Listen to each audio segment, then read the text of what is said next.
My mother and sister took my daughter to a college campus tour and told me it was educational. Instead, they paraded her around mocking her grades. No way she belongs here, my sister scoffed. She'll be lucky to get a job cleaning dorms, my mother laughed. 3 days later, she burned every college brochure she had. When I was younger, I used to think cruelty had to be loud. Shouting. Name-calling. The dramatic stuff. But the women in my family, specifically my mother and Bridget, are proof that cruelty can be quiet. It can smile at you. It can sip wine while picking apart your self-worth like it's discussing weather or movie trailers. My mother, Colette, is a retired English teacher. Sharp as a whip, elegant in an intimidating way, and the kind of person who says, "Well, I'm just being honest," like it's a badge of honor. Bridget, my sister, followed in her footsteps, straight A's, scholarship to Wellesley, a law degree from Cornell. She married a plastic surgeon and now lives in a gated neighborhood in Connecticut, where her 3 kids all wear matching monogram sweaters. I, on the other hand, didn't fit that mold. I got pregnant in my mid-20s. Dropped out of college when my then-husband bailed on us and started working admin jobs to make ends meet. Eventually, I climbed my way into a stable hospital job in Rochester. My life wasn't glamorous, but Inez never went without. But my family never let me forget what I could have been. And now, apparently, they were transferring that disdain onto Inez. The car ride back from the tour had been quiet, she told me. No music. No chatter. Just a tense silence, as if they were all pretending something hadn't happened. My mother had asked her, dryly, if she had enjoyed her little daydream, and Bridget reminded her they were just being realistic. Inez said nothing the whole ride. She held in her tears. Until she got home. She didn't cry in front of them. But I was the one who saw the after. 3 days later, she took all the college brochures she'd collected, Smith, Bryn Mawr, Mount Holyoke, even SUNY Geneseo, and burned them in the backyard fire pit. I found her outside that evening, sitting beside the ash pile, staring into the embers like she was trying to watch her own hope vanish. I didn't confront them right away. Part of me was in disbelief. Another part was angry at myself, furious that I had trusted them. I tried to talk to Inez first. I sat on the edge of her bed that night, and she didn't turn away, but she didn't speak either. She just stared at the ceiling. I thought they cared about me, she said eventually. I thought they wanted me to do well. They don't know how to love right, I said, my voice shaking. They're cold, and they're cruel, and they've done this to me my whole life. I should never have let them near you like that. She blinked fast but didn't cry. That was almost worse. You were supposed to take me. You would have told me I could do it, she whispered. I broke right there. The next morning, I called my mother. She answered on the second ring, chipper as always. Hi, Marlene. How's my favorite granddaughter doing? Did she enjoy the trip? I didn't yell. I didn't need to. She burned every brochure, I said. Silence. She doesn't want to apply anywhere now. She thinks she's a joke. She thinks she's garbage. Marlene, you're being dramatic. It was just some light teasing, you humiliated her. You called her a janitor.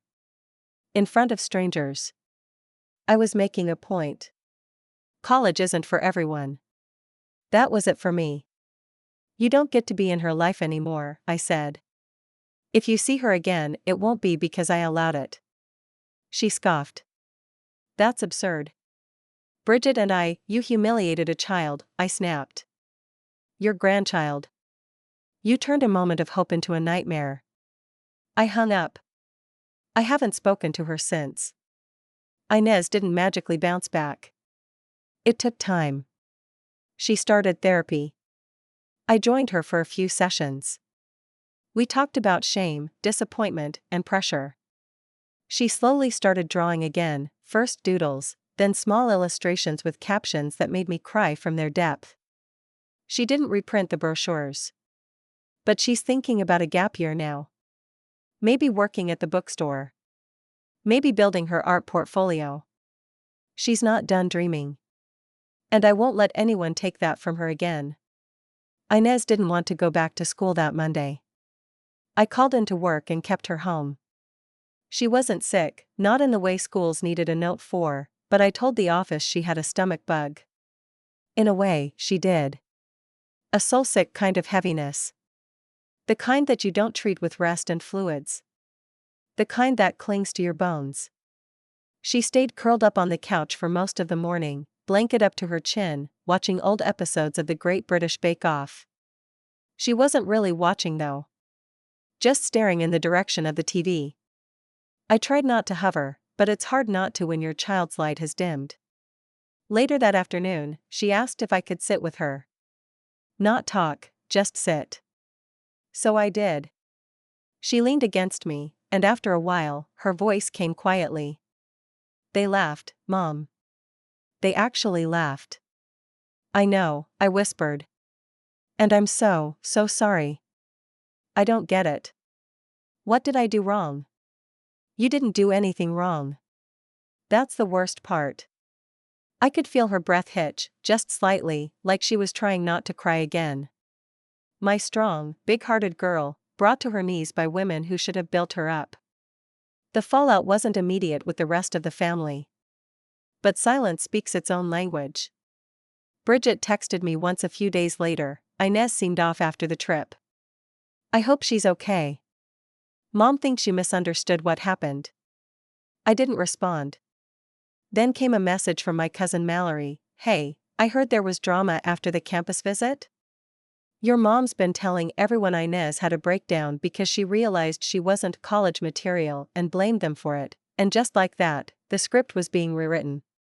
Classic Colette. I could already imagine the narrative being passed around holiday tables and whispered through phone calls. Marlene's daughter had a meltdown, poor Colette and Bridget tried to help, but you know how sensitive Marlene's always been. I didn't care. Not anymore. Let them write their story. I was too busy helping my daughter write hers. It was maybe 2 weeks after the trip when Inez said something that scared me. I think I just won't try anymore. She said it flatly, like she was stating the weather. Not with bitterness, not with anger, just resignation. What do you mean? I mean, I've always tried. I studied. I worked harder than most kids. And still, I'm the janitor. I can't even keep AB average in trig, and now they're all saying I'm delusional for wanting more. Maybe they're right. It hit me harder than anything else had. Not because it was dramatic, but because it wasn't. It was calm. Defeated. So I told her something I hadn't told anyone. Did you know your grandmother once threw away my college acceptance letter? She turned her head to look at me, eyes wide. She did? Yeah. I applied to a program at Boston University behind her back. I got in. A scholarship too. When the letter came, she told me I was wasting time, that I'd never survive in a real college. Said I'd just end up pregnant and dropped out like half the girls in our town. A week later, the letter was gone. Said she didn't know what happened to it. I let that sit. I never went, I added. Never even told anyone until now. Inez was quiet for a long time after that. I didn't know that, she said finally. Because I didn't want you to think I was a victim. I wanted to be strong for you. But I think, hiding that made me carry more shame than I needed to. And maybe it made me too soft on them. She reached over and took my hand. You're not soft, Mom. You're brave. That was the first time I saw a flicker of her spirit come back. We started building something new after that.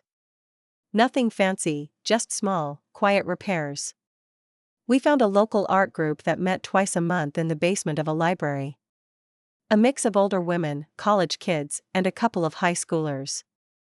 Inez brought her sketchbook and sat at the corner table. She didn't share at first, just listened. But she showed me a drawing later that week, a comic-style strip of a young girl climbing a hill while shadows whispered behind her. The last panel had the girl reaching the top, not triumphant, just steady. That's you, I said. No, she smiled faintly. That's us. School was still tough. Her grades weren't perfect, and she still flinched a little when people mentioned college. But she started setting different goals, ones that felt hers. Not ones she thought she had to chase to earn someone else's approval. We talked about alternatives, community college, an art program, even a gap year working at the indie bookstore on East Avenue that she loves. For the first time, she wasn't ashamed of those options. She was just curious. One afternoon in late fall, I ran into Bridget at Wegmans. Of course, she looked immaculate, cashmere sweater, not a hair out of place. She spotted me by the produce section and approached with that tight smile she always wore when she was about to condescend. "How's Inez?" she asked, in a tone that was polite on the surface but laced with judgment. "She's doing better," I replied flatly, keeping my hand firmly on the shopping cart. "Glad to hear. Mom said she's taking some time off school?" "She's taking time to find her path," I said. Which is more than I can say for the people who tried to take it from her. Bridget blinked, caught off guard. "You know," she said, "you can't protect her from everything. The world's harsh." "No," I said, turning to look her in the eye. "But I can protect her from people who pretend to love her while tearing her down." And with that, I walked away. I didn't need a big confrontation. I didn't need her approval or understanding. I just needed her out of our orbit. Thanksgiving came quicker than I expected. Usually, it was at my mother's house. Always had been. Whether we liked it or not, her table was the center of the family universe: polished cherrywood, white linen napkins folded just so, matching plates that only came out once a year. It was tradition, and no one questioned it. This year, I didn't get an invite. And for the first time in decades, I didn't care. Inez and I had already made plans. Not out of rebellion, but preservation. We decided to do our own thing, something completely different. No turkey. No sitting around pretending things hadn't changed. Just a day for the two of us. She came to me with the idea: homemade ramen, Studio Ghibli movies, and a long walk through Highland Park if it wasn't snowing. "Can we just skip the pretending this year?" she asked. "Absolutely," I said. We cooked together, shoulder to shoulder in our tiny kitchen, music playing low in the background. She chopped scallions and boiled the soft-boiled eggs to perfection. I couldn't stop watching her. How much calmer she seemed now. Still a little quieter than before, but there was something forming again behind her eyes: intention. After lunch, we bundled up and walked the park. The trees were bare, the sky gray, but there was a stillness that felt almost sacred. Inez talked about wanting to take a ceramics class. About maybe getting a second part-time job. She even brought up reapplying to a few colleges, not the same ones, maybe, but ones that felt more her. She was rebuilding, not quickly, not loudly, but steadily. I realized then that this was what healing actually looked like. Not a big epiphany. Not a dramatic comeback. Just showing up, little by little, for yourself. December came with the usual cold and the added awkwardness of distant relatives trying to figure out which side to take. A few cousins reached out with vague, passive messages: "Hey, we missed you guys on Thanksgiving. Hope everything's good?" One aunt called and opened with, "I don't want to get involved, but," and that's how you know someone's about to get involved. I kept my answers brief. I wasn't going to unpack trauma over holiday voicemail. Inez asked if we could skip Christmas with the extended family too. I just don't want to pretend to be okay around people who laughed at me. So we did our own Christmas. Just the two of us, a small tree from the roadside stand, mismatched lights, and a modest pile of gifts wrapped in the Sunday comics. Inez gave me a handmade bookmark with a watercolor of a woman holding a candle against the wind. She called it The Keeper.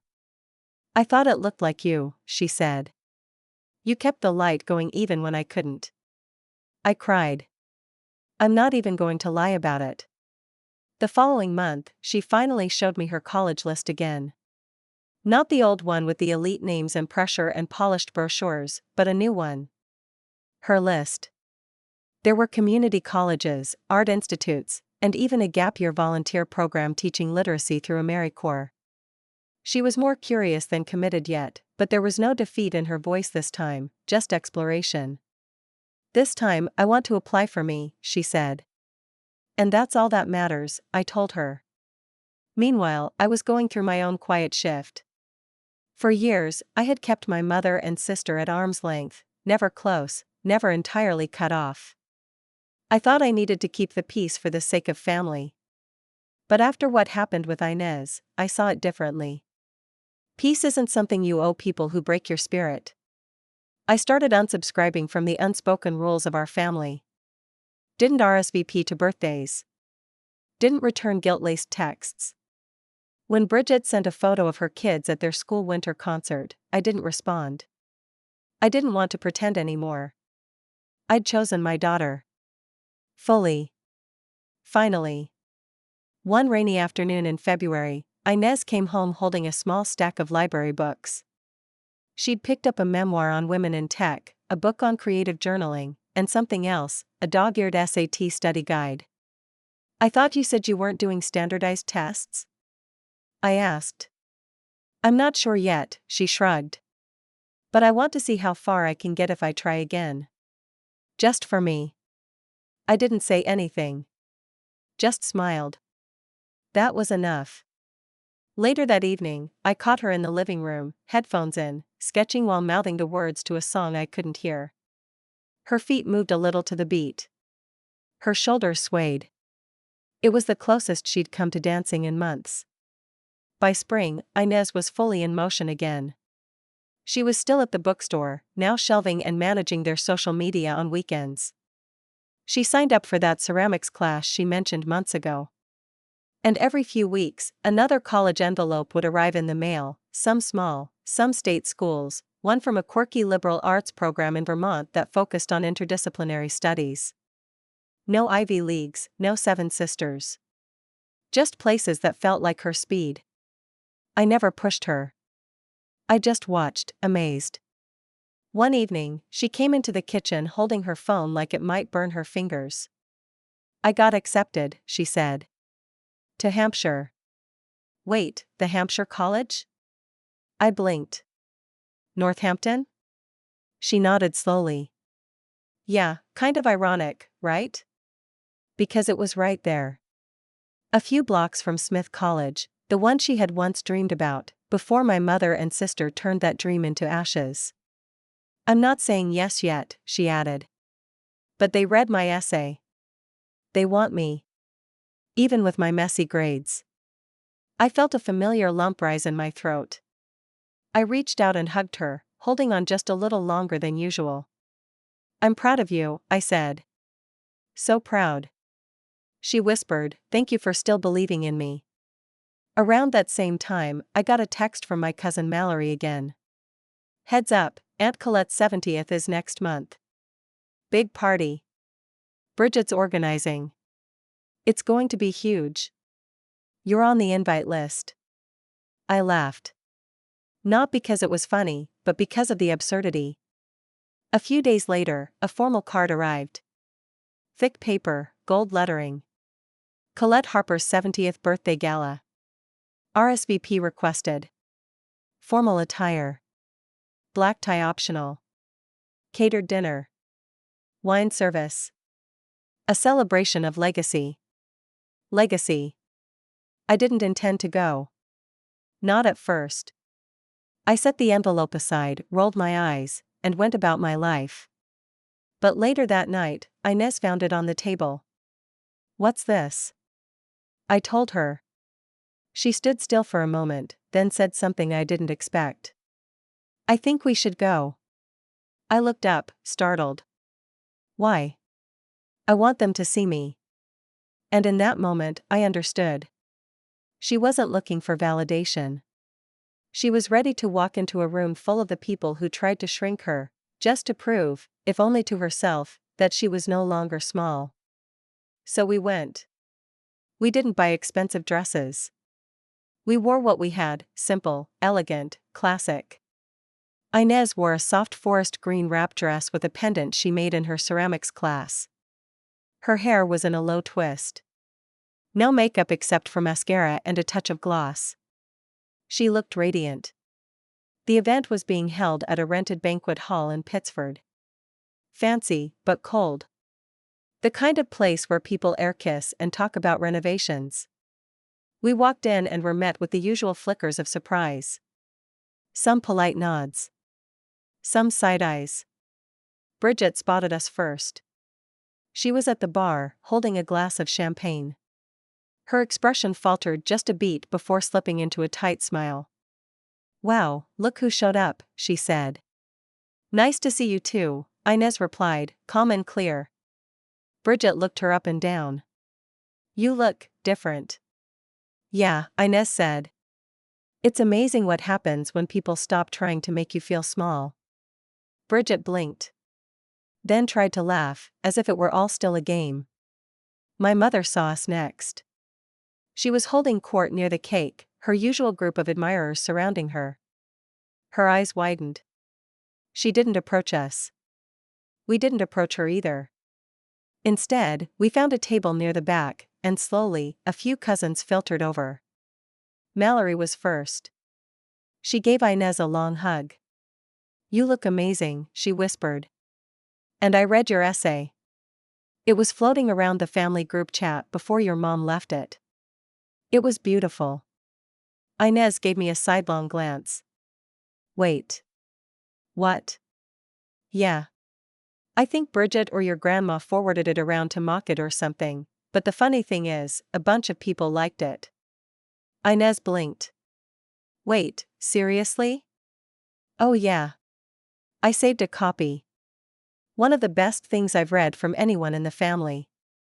Like, ever." That was when the tables started to turn. As the night went on, word spread. Inez was there. Looking confident. Accepted to Hampshire College. Working. Building a life. People began gravitating toward her, not away from her. Compliments. Questions. Encouragement. And Colette, my mother, watched it all from across the room. Eventually, she approached. We both knew she would. "Inez," she said, with a brittle smile. "You look well." "Thanks," Inez replied. "You too." There was a pause. "I heard about Hampshire." "Congratulations.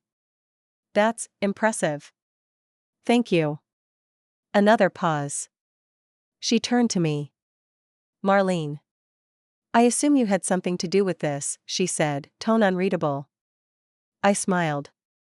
"Only in the way a gardener waters the plants and lets the sun do the rest." My mother's smile tightened. "Well," she said. "You seem very sure of yourselves." "We are," Inez replied simply. Then she turned and walked away. And just like that, we reclaimed the air around us. Later that night, as we left the party, Inez held my hand. "I didn't think I'd care," she said. "But I did." "It felt good?" I asked. "Yeah. Not because they liked me. But because they couldn't ignore me."